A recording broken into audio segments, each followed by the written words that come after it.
Bonjour, je vous retrouve pour corriger les exercices. Comme vous voyez, le cadre a un peu changé en fonction de la luminosité. J'espère que c'est mieux. Alors, on va tout de suite commencer par la correction de l'exercice 133, qui est donc un exercice du chapitre 8.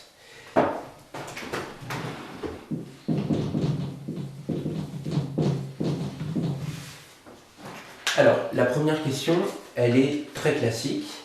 C'est une question qui utilise la formule des probabilités totales. On veut vous faire trouver une relation de récurrence, donc on utilise la formule de probabilité totale. Alors l'événement, par mon énoncé, ne vous fait introduire aucun événement, donc c'est à nous de le faire.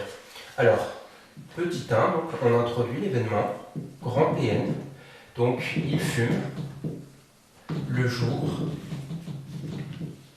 n, de sorte que petit Pn, ce soit la probabilité de grand Pn. On remarque que Pn-1, Pn-1 bar est un système complet d'événements. Qu'est-ce que ça veut dire? Ça veut dire qu'au jour n-1, la personne, elle fume pas ou bien elle fume. Donc, on applique la formule des probabilités totales. Donc, petit Pn, c'est la probabilité de grand Pn. Et donc, c'est égal à probabilité de Pn sachant Pn-1 fois probabilité de Pn-1 plus probabilité de Pn sachant Pn-1 bar multiplié par la probabilité de Pn-1 bar. Pour simplifier les probabilités conditionnelles, on utilise les données de l'énoncé. Alors, on vous dit que, comment on fait pour calculer celle-là? On vous dit que s'il fume un jour, le lendemain, il fume avec une probabilité de alpha. Donc, s'il fume au jour n-1, il fume le lendemain avec une probabilité de alpha. Donc, alpha,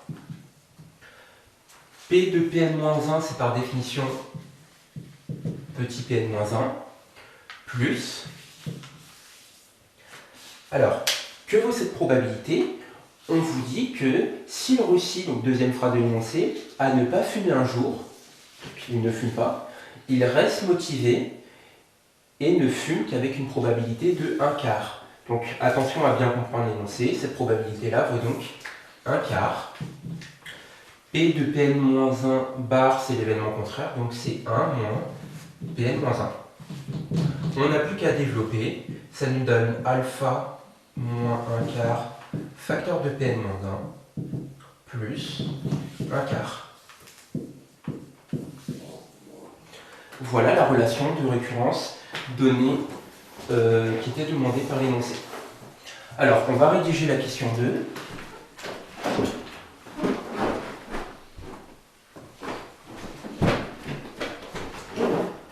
Désolé, je vais récupérer le chiffon.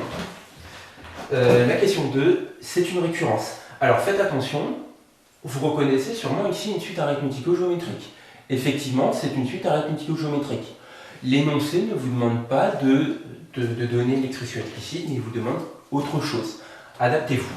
Donc, on va effacer, on va juste garder la relation de récurrence.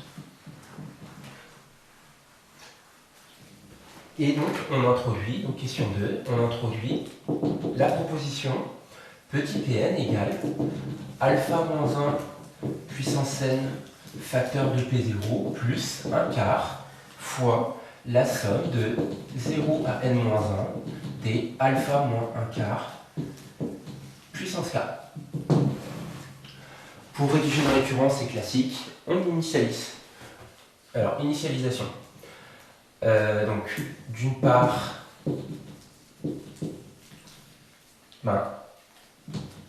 que vaut le membre de gauche? Le membre de gauche vaut P0. D'autre part, alors que vaut le membre de droite? Alors, dans le membre de droite, on remplace n par 0. Donc, alpha moins 1/4 puissance 0 fois P0 plus 1/4 fois la somme de 0. Alors, si on vous remplace n par 0, ça fait moins 1. Alpha moins 1/4 puissance k. Et 0. Alpha moins 1 quart puissance 0, ça vaut 1. 1 fois P0, ça fait P0. Alors cette somme, il faut bien la comprendre. Par convention, lorsque l'indice du haut est plus petit que l'indice du bas, la somme vaut 0. Regardez ici, en somme de 0 à moins 1, cette somme-là vaut 0. Et donc, P0 est vrai. Voilà pour l'initialisation. Alors, on suppose Pn vrai pour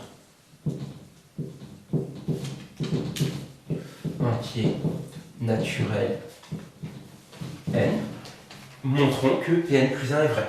Alors, je vais effacer ici, je vais recopier la relation de récurrence.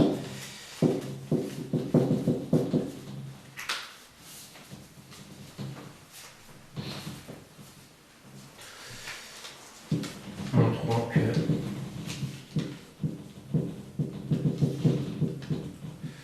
est vrai.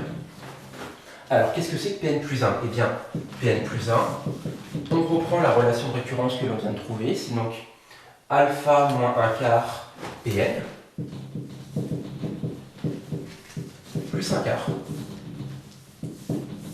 Pn, là, je le connais. En tout cas, j'utilise mon hypothèse de récurrence. C'est donc alpha moins 1 quart, facteur de quoi? Bah, on reprend donc notre hypothèse de récurrence. Alpha moins 1 quart puissance n plus 1 quart, facteur de la somme de 0 à n moins 1 et alpha moins 1 quart puissance k. On développe cette partie-là. Alors, lorsque l'on développe, ça nous fait donc ça fois ça et ça fois ça. Alors, vous remarquerez que le alpha moins 1 quart, je peux directement le rentrer à l'intérieur de la somme par linéarité. Et donc, alpha moins 1 quart fois alpha moins 1 quart puissance k, ça me donnera alpha moins 1 quart puissance k plus 1. Donc, alpha moins 1 quart. Ici, alpha moins 1 quart fois alpha moins 1 quart puissance n, ça me fait donc une puissance n plus 1, plus 1 quart de la somme de 0 à n, moins 1, donc alpha moins 1 quart puissance k plus 1.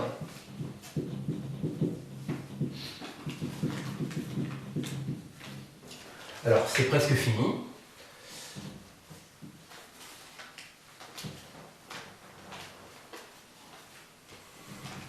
Ici, dans cette somme, on va poser L est égal à K plus 1. Donc ça me donne alpha moins 1 quart puissance N plus 1. Alors pourquoi je fais ce changement de variable? Eh bien tout simplement parce que ici je ne veux pas une puissance K plus 1, mais je veux une puissance K ou une puissance L, peu importe comment vous l'appelez, donc c'est pour ça que je fais ce changement de variable. Plus 1 quart. Alors, lorsque K vaut 0, indice du bas, L vaut 0 plus 1, 1. Lorsque, indice du haut, K vaut N moins 1, L vaut N moins 1 plus 1, N, alpha moins 1 quart, puissance L, plus 1 quart. Et là, c'est fini parce que vous remarquez que si je factorise par un quart,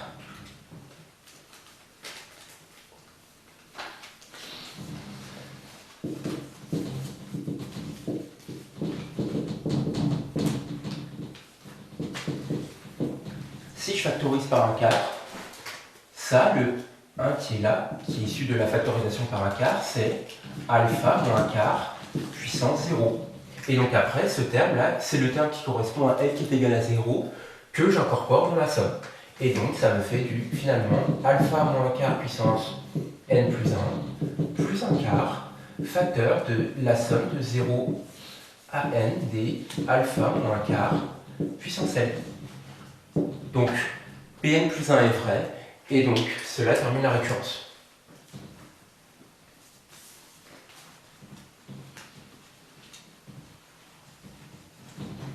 Alors question 3, cette fois-ci, on vous demande de déterminer la limite de la suite Pn.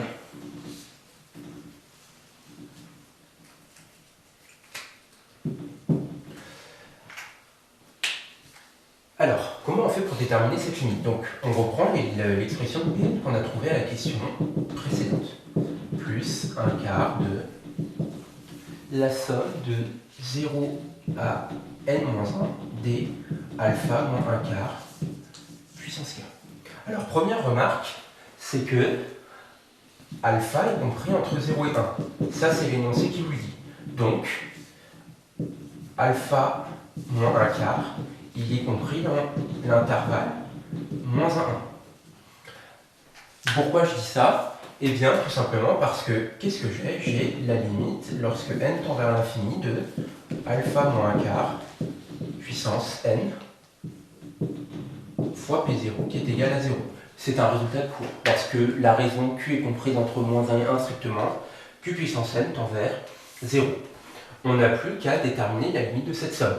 Alors, vous reconnaissez sans doute la somme des termes d'une suite géométrique. On pourrait la calculer et on pourrait passer à la limite. On n'a pas besoin de faire ça. Tout simplement parce que, encore plus simple, vous reconnaissez la somme partielle d'ordre n-1 d'une série géométrique. Donc là, ça c'est la somme partielle d'une série géométrique. On rappelle la formule. Si Q appartient à moins 1, 1, alors la limite de la somme de 0 à n des Q puissance k, lorsque n tend vers l'infini, c'est 1 sur 1 moins Q. Autrement dit, c'est la somme de n allant de 0 à l'infini des Q puissance n. Donc là, vous en déduisez, comme la raison est comprise entre moins 1 et 1, la limite de la somme de 0 à n-1 des alpha moins 1 quart puissance k, lorsque n tend vers l'infini, c'est donc 1 sur 1 moins, on n'oublie pas le moins, et donc lorsque je développe, moins par moins ça fait plus, 1 plus 1 quart ça fait 5 quarts, moins alpha. Et on n'oublie pas, lorsque l'on passe à la limite, qu'il y a un quart ici. Donc finalement,